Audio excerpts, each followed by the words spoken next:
ಎಲ್ಲರಿಗೂ ನಮಸ್ಕಾರ. ನಾನು ಮಹಾಂತೇಶ್ ಬೀಳಗಿ. ಇತ್ತೀಚೆಗೆ ನಾನೊಂದು ಪುಸ್ತಕ ಓದಿದ್ದೆ, ಇಕಿಗಾಯ್ ಅಂತ ಇಂಗ್ಲೀಷ್ನೊಳಗೆ. ಅದರದ್ದು ಸಬ್ ಟೈಟಲ್ ಪುಸ್ತಕದ್ದು the Japanese secret to a long and happy life. ಜಪಾನ್ದವ್ರದ್ದು ಸೀಕ್ರೆಟ್ ಏನು? ಅವರು ಭಾಳ ದಿವಸ ಬದುಕ್ತಾರೆ, ಭಾಳಷ್ಟು ಖುಷಿಯಿಂದ ಬದುಕ್ತಾರೆ. ಅದ್ರ ಸೀಕ್ರೆಟ್ರ ಏನಪ್ಪ ಅಂಥೇಳಿ ಹೆಕ್ಟರ್ ಗ್ರೇಷಿಯಾ ಮತ್ತು ಫ್ರಾನ್ಸೆಕ್ ಮಿರಾಲಿಸನ್ ಅವರು ರಿಸರ್ಚ್ ಮಾಡಿ ಮಾಡಿ ಮಾಡಿ ಒಂದು ಪುಸ್ತಕ ಬರ್ದಾರ. ಆ ಪುಸ್ತಕದ ಹೆಸರು ಇಕಿಗಾಯ್ ಅಂತ. ಈ ಇಕಿಗಾಯ್ ಪುಸ್ತಕ ಓದಿದ ಮೇಲೆ ನನ್ನ ಜೀವನದೊಳಗೆ ನಿಜವಾಗಿಯೂ ಬಹಳಷ್ಟು ಪಾಸಿಟಿವ್ ಡೆವಲಪ್ಮೆಂಟು, ಪಾಸಿಟಿವ್ ಬದಲಾವಣೆ ಆಗಿದೆ. ನನಗೆ ನಿಜವಾಗಿಯೂ ಬಹಳಷ್ಟು ಖುಷಿಯಿಂದ, ಚೈತನ್ಯಭರಿತವಾಗಿ, ಉತ್ಸಾಹದಿಂದ ನಾನು ಪ್ರತಿ ದಿವಸ ಪ್ರತಿ ಕ್ಷಣ ಕಳೀತಾ ಇದ್ದೀನಿ. ಇದನ್ನು ಹಿಂಗೆ ಒಂದು ಸಲ ಶೇರ್ ಮಾಡೋಣ ಅಂತ ಇಂಗ್ಲೀಷ್ನೊಳಗೆ ಈ ಇಡೀ ಪುಸ್ತಕದ ಸಮರಿ ಒಂದು 10 ಪಾಯಿಂಟ್ಸ್ನೊಳಗೆ ಐತೆ. ಅದನ್ನು ಇಂಗ್ಲೀಷ್ನೊಳಗೆ ಹೇಳಿ ನಾನು ನಮ್ಮ ದೋಸ್ತಗೆ ಒಬ್ಬರಿಗೆ ಶೇರ್ ಮಾಡಿದ್ದೆ. ಅವ್ರಿಗೆ ಇಂಗ್ಲೀಷ್ ಅಷ್ಟು ಚಲೋ ಬರೋದಿಲ್ಲ. ಅದಕ್ಕೆ ದೋಸ್ತ, ನೀ ಏನಾರ ಮಾಡು, ಅದನ್ನು ಕನ್ನಡದಾಗಿ ಅನುವಾದ ಮಾಡಿ ಕನ್ನಡದಾಗ ಮಾತಾಡಿ ನಮಗಟ್ಟು ಕಳಿಸ್ಕೊಡು, ನಮಗೂ ಅನುಕೂಲ ಆಕತಿ ಅಂತ ಹೇಳ್ದ. ಆ ಕಾರಣಕ್ಕೆ ಇವತ್ತು ಅದನ್ನು ನಾನು ಕನ್ನಡದಾಗ ಹೇಳೋ ಪ್ರಯತ್ನ ಮಾಡ್ತೇನೆ. ಇದು ಇಕಿಗಾಯ್ ಅಂತಂದ್ರೆ ಒಂದು ಭಾಳಷ್ಟು ರಹಸ್ಯಮಯವಾದಂಥ ಒಂದು ಶಬ್ದ. ಇದರ ಅರ್ಥ ಕಡಿಕ್ ಹೇಳ್ತೀನಿ. 10ನೇ ಪಾಯಿಂಟ್ ಹೇಳುವತ್ನಾಗ ಇದರ ಅರ್ಥ ಹೇಳ್ತೀನಿ. ಜಪಾನ್ ದೇಶದೊಳಗೆ ಒಂದು ಓಕಿನಾವಾ ಅಂತ ಒಂದು ಸಣ್ಣದು ದ್ವೀಪ ಐತಿ. ಆ ದ್ವೀಪದೊಳಗೆ ಸರಾಸರಿ 1,00,000ದೊಳಗೆ ಅಟ್ಲೀಸ್ಟ್ 25 ಮಂದಿ 100ಕ್ಕಿಂತ ಜಾಸ್ತಿ ವಯಸ್ಸಿನವ್ರು ಇರ್ತಾರಂತ. ಅಂದ್ರೆ ಅವರು ಬಹಳಷ್ಟು ದೀರ್ಘಾಯುಷಿಗಳು ಇರ್ತಾರಂತ. ಆ ದೀರ್ಘಾಯುಷಿಗಳು ಅವರು ಹೆಂಗಾದರು,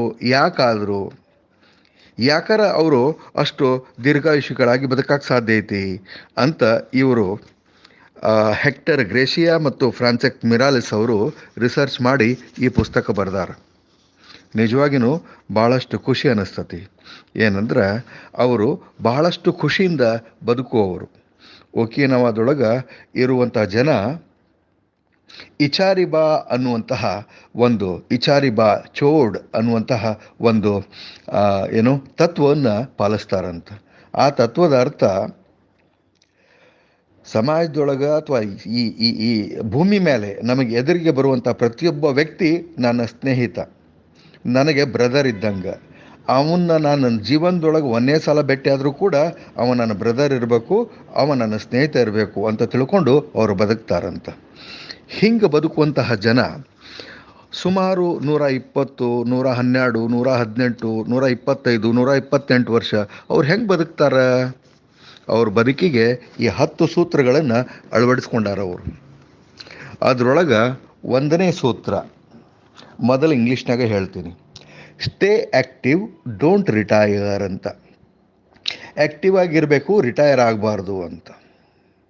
ಅಂದ್ರೆ ನಾವು ಯಾವುದನ್ನು ಮಾಡಿ ಭಾಳಷ್ಟು ಖುಷಿ ಪಡ್ತಿರ್ತೀವಲ್ಲ, ಅದನ್ನು ನಾವು ಪ್ರೊಫೆಷ್ನಲಿ, ವೈಯಕ್ತಿಕವಾಗಿ ನಮ್ಮ ಏನು ವೃತ್ತಿಯಿಂದ ನಿವೃತ್ತಿ ಆದರೂ ಕೂಡ ನಾವು ಅದನ್ನು ಮಾಡ್ಕೋತಾನೆ ಇರಬೇಕು.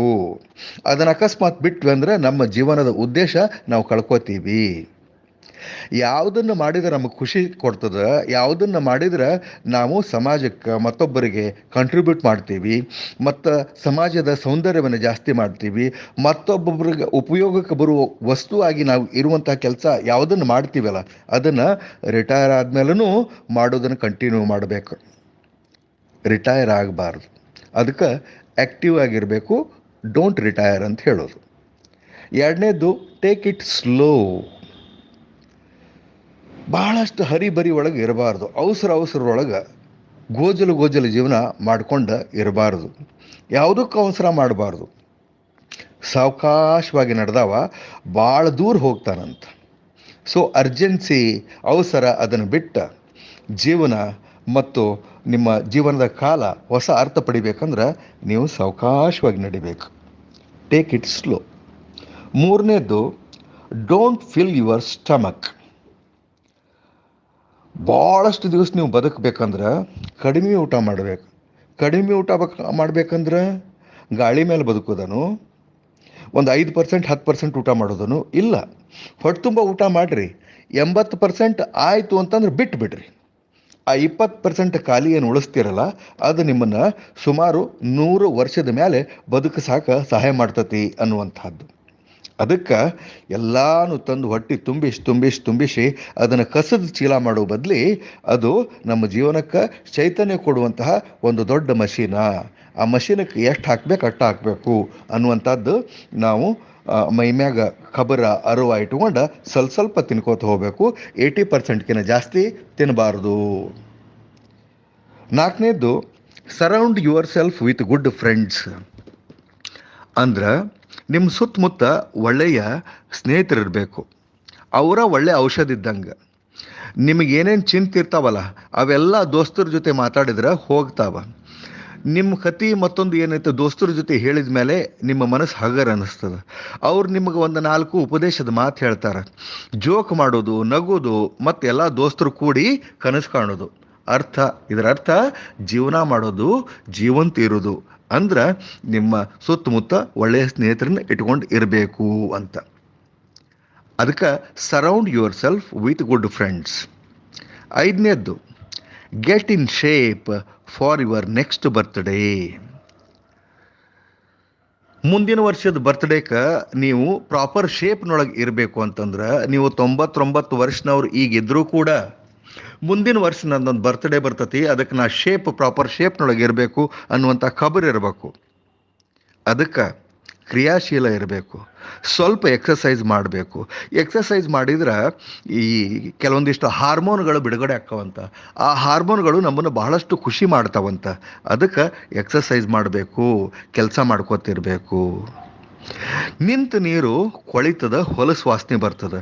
ಆದ್ರೆ ಅದು ಫ್ರೆಶ್ ಆಗಿರ್ಬೇಕಂತಂದ್ರೆ ಅದು ಹರಿತಾ ಇರಬೇಕು. ವಾಟರ್ ಶುಡ್ ಮೂವ್, ನೀರು ಹರಿತಾ ಇರಬೇಕು.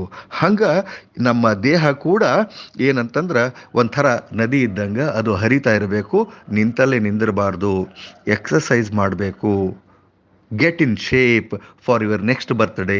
ಮುಂದಿನ ವರ್ಷದ ಬರ್ತ್ಡೇಕ್ಕೆ ಈಗಿಂದನ ತಯಾರಿ ಮಾಡು ಅಂದ್ರೆ ನೀನು ಸ್ವಲ್ಪ ಕ್ರಿಯಾಶೀಲ ಆಗಿರು, ಸ್ವಲ್ಪ ಎಕ್ಸಸೈಸ್ ಮಾಡ್ಕೋತಾನೆ ಇರಬೇಕು. ಮುಂದಿನ ವರ್ಷದ ಬರ್ತ್ಡೇಕ್ಕೆ ಕೇಕ್ ಕಟ್ ಮಾಡಬೇಕಾ ಇಲ್ಲ, ದೋಸ್ತರನ್ನ ಕರಿಬೇಕಾ ಇಲ್ಲ, ಅದಕ್ಕೆ ಈಗ ಎಕ್ಸಸೈಸ್ ಮಾಡೋದ. 6ನೇದ್ದು, ಸ್ಮೈಲ್, ನಗರಿ, ನಗಬೇಕು. ಯಾವ ನಕ್ಕೋತಾ ಇರ್ತಾನ ಅವನಿಗೆ ದೋಸ್ತರು ಭಾಳ ಮಂದಿ ಇರ್ತಾರೆ. ನಕ್ಕೋತಾ ಇರಬೇಕು. ಯಾರು ನಕ್ಕೋತಾ ಇರ್ತಾರ ಅವರು ಬಹಳಷ್ಟು ಸ್ನೇಹಿತರನ್ನು ಗಳಿಸ್ತಾರೆ. ನಗೋದ್ರಿಂದ ನಮ್ಮ ಜೀವನ ಬಹಳಷ್ಟು ಸುಖಮಯ, ಸಂತೋಷ ಆಗ್ತದೆ. ಮತ್ತು ಎಲ್ಲ ದುಃಖಗಳನ್ನು ಮರಿಬೇಕಂತಂದ್ರೆ 4 ಮಂದಿ ದೋಸ್ತರ ಜೊತೆ ಕುಂತ ಹರಟಿ ಹೊಡೆದ ಒಂದು 4 ಜೋಕ್ ಹೇಳಿ ನಾವು ಜೋರಾಗಿ ನಾವು ಏನು ನಗ್ತೀವಲ್ಲ ಅವಾಗ ಎಲ್ಲನೂ ಮರೆತು ಬಿಡ್ತೀವಿ, ಮಕ್ಕಳಾಗಿ ಬದುಕ್ತೀವಿ. ಅದಕ್ಕೆ ನಾವು ನಗಬೇಕು. So smile. 7ನೇದ್ದು, ರೀಕನೆಕ್ಟ್ ವಿತ್ ನೇಚರ್. ನಾವು ನಿಸರ್ಗದ ಒಂದು ಭಾಗ ನಾವು. ಪರಿಸರ ನಿಸರ್ಗದ ಒಂದು ಭಾಗ. ಆದ್ದರಿಂದ ಬರೀ ಸಿಟಿ ಒಳಗೆ ಈ ಸದ್ದು ಗದ್ದಲ ಗೋಜು, ಸಿಟಿ ಬಸ್ಸು, ಟ್ರೇನು, ಫ್ಲೈಟು, ಈ ಎಲ್ಲ ಗೋಜು ಗದ್ದಲ ಅದನ್ನೆಲ್ಲ ಬಿಟ್ಟು ನಿಸರ್ಗದ ಮಡಲಿನೊಳಗೆ ಹೋಗಿ ಒಂದು ಸ್ವಲ್ಪ ಹೊತ್ತು ಕಾಲ ನಾವು ಕಳಿಬೇಕು. ಯಾಕೆ ಕಾಲ ಕಳಿಬೇಕು? ಯಾಕಂದ್ರೆ ನಾವು ನಿಸರ್ಗದ ಒಂದು ಭಾಗ.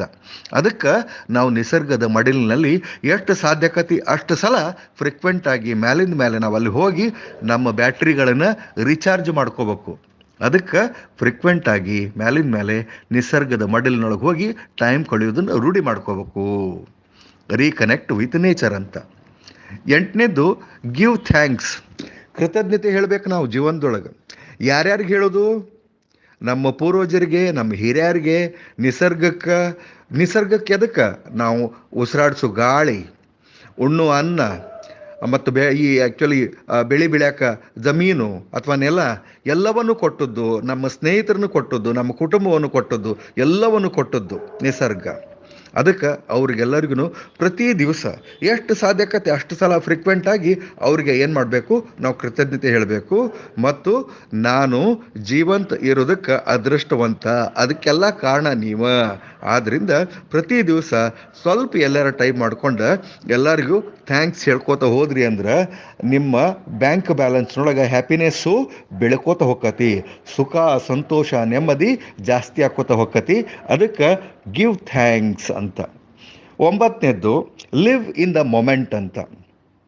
ಈ ಕ್ಷಣದಲ್ಲಿ ಬದುಕಬೇಕು.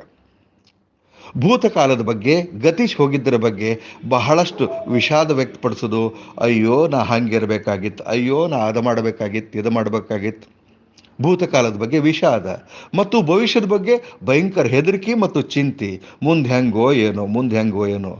ಸೊ ಭೂತಕಾಲದ್ದನ್ನು ಬಿಡ್ರಿ, ವಿಷಾದ ಬಿಡ್ರಿ, ಭವಿಷ್ಯದ ಬಗ್ಗೆ ಚಿಂತೆ ಅಥವಾ ಹೆದರಿಕೆ ಇಟ್ಕೋಬೇಡ್ರಿ. ಈ ಕ್ಷಣ ಏನಂತಂದ್ರೆ ಇವತ್ತು, ಇಂದಿನ ದಿಂದಿಗೆ ನಾಳಿನ ನಾಳೆಗೆ, ತಿಳಿತಲ್ಲ. ಆ ದೃಷ್ಟಿಯಿಂದ ನಾವು ಇವತ್ತಿನ ಬಗ್ಗೆ ವಿಚಾರ ಮಾಡಬೇಕು.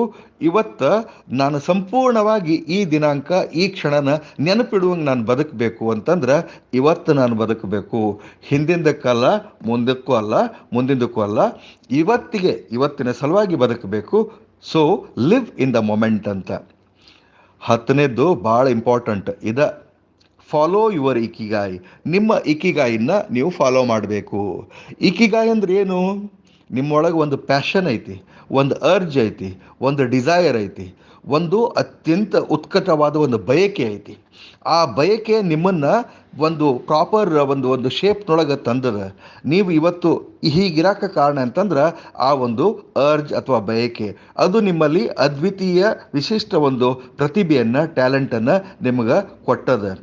ಆ ಟ್ಯಾಲೆಂಟಿನಿಂದ ನಿಮ್ಮ ಜೀವನಕ್ಕೆ ಒಂದು ಅರ್ಥ ಬಂದದ. ನೀವು ಬದುಕುವ ಪ್ರತಿ ಕ್ಷಣಕ್ಕೂ ಅರ್ಥ ಬರ್ತದೆ. ಮತ್ತು ನೀವು ಪ್ರತಿ ದಿವಸ ಮತ್ತೊಬ್ಬರಿಗೆ ಉಪಯೋಗವಾಗಿ ಇರಬೇಕು ಅಂತಂದ್ರೆ ಆ ಒಂದು ಪ್ಯಾಷನ್, ಆ ಒಂದು ಡಿಸೈರ್, ಆ ಒಂದು ಅರ್ಜ್, ಆ ಒಂದು ಯುನಿಕ್ ಟ್ಯಾಲೆಂಟ್ ಏನೈತಲ್ಲ, ಅದ್ವಿತೀಯ ಪ್ರತಿಭೆ ನಿಮ್ಮಲ್ಲಿರೋದು ಅದು ಕಾರಣ. ಎಷ್ಟೋ ಮಂದಿಗೆ ಅವರ ಇಕಿಗಾಯ್, ಅವರ ಪ್ಯಾಷನ್ ಏನಂತ ಗೊತ್ತೇ ಇರೋದಿಲ್ಲ. ಅಂಥವ್ರು ಏನು ಮಾಡ್ಬೇಕಂಗಂದ್ರೆ ಅವರು ತಮ್ಮ ಇಕಿಗಾಯ್ ಅನ್ನೋದು ಏನು ಅಂತ ಡಿಸ್ಕವರ್ ಮಾಡೋದ್ರೊಳಗೆ ಅವ್ರ ಜೀವನನ ಕಳಿಬೇಕು. ಆವಾಗ ಅವ್ರ ಜೀವನನೂ ಅರ್ಥಪೂರ್ಣ ಆಕತಿ. ಆ ದೃಷ್ಟಿಯಿಂದ ಈ ಪುಸ್ತಕದ ಈ ಲೇಖಕರು ಹೇಳುವಂಗೆ ನಿಮ್ಮೆಲ್ಲರಿಗೂ ಅತ್ಯಂತ ದೀರ್ಘವಾದ, ಸುಖವಾದ, ಸಮೃದ್ಧಿಯಾದ ಮತ್ತು ನಿಮ್ಮ ಅರ್ಥಪೂರ್ಣ ಜೀವನ ನಿಮಗೆಲ್ಲರಿಗೂ ಸಿಗಲಿ ಅಂಥೇಳಿ ಹಾರೈಸ್ತೀನಿ. ನಮ್ಮ ದೋಸ್ತ ಈ ನನ್ನ ಮಾತನ್ನು ಕೇಳಿಕೊಂಡು ಬಹಳಷ್ಟು ಸಂತೋಷ ಪಡೋದ್ರೊಳಗೆ ಯಾವುದೂ ಸಂಶಯ ಇಲ್ಲ ಅಂಥೇಳಿ ಮತ್ತೊಂದು ಸಲ ಎಲ್ಲರಿಗೂ ನಮಸ್ಕಾರ. ನಿಮ್ಮ ಜೀವನದ ಇಕಿಗಾಯಿ ನೀವು ಹುಡುಕೊಳ್ತೀರಿ ಮತ್ತು ಅದನ್ನು ಅನುಸರಿಸಿ ನೀವು ಬದುಕ್ರಿ. ಬಹಳಷ್ಟು ದೀರ್ಘವಾಗಿ, ಸುಖವಾಗಿ, ಸಂತೋಷವಾಗಿ ನೀವೆಲ್ಲರೂ ಬಾಳಬೇಕು ಅಂತ ನಾನು ಶುಭ ಹಾರೈಸಿ ಈ ಒಂದು ಪುಸ್ತಕದ ಸಮರಿನ ಅಥವಾ ಸಾರಾಂಶವನ್ನು, ಮುಖ್ಯ ಮಾರ್ಗದರ್ಶಿ ಸೂತ್ರಗಳನ್ನು ಇಲ್ಲಿಗೆ ನಾನು ಮುಗಿಸ್ತಾ ಇದ್ದೀನಿ. ನಮಸ್ಕಾರ. Good night.